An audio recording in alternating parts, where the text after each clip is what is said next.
dwi ddim yn forwr nag yn hwyliwr na fawr o nofiwr chwaith, ond rwsyd dwi wedi sgwennu am y môr, llanw, tywod.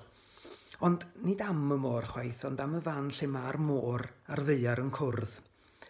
Ac oedd tywod, Cerddi'r Goron 2000, oedd yn hwy gofio Dafydd Fyrnon, a'r dyddiau hapus oedd yn teuluoedd ni wedi treulio pan oedd y plant yn fan ar draeth Drwydstone. Ac un o'r pethau sydd wedi'n nghyfareddu fi ydy'r syniad mae fod y môr yn chwalu creigiau yn un lle, ond wedyn yn cario'r gronynna ac wedyn ymhen amser yn creu twyni newydd yn rhywle arall. Felly dyma cofio Dafydd. Cerdded llinell y llanw lle mae'r môr yn llusgo teimladau allan ymhell a'i taflu'n ôl.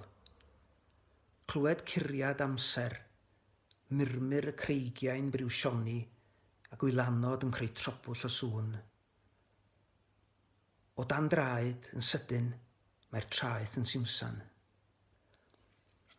Ond yn ddofn yn y gwyrddlwyd lle mae'r tonnau'n tawelu, mae gronynau'r ddeiar yn symud yn y dŵr, fel cyfmylau aflonydd drydwy.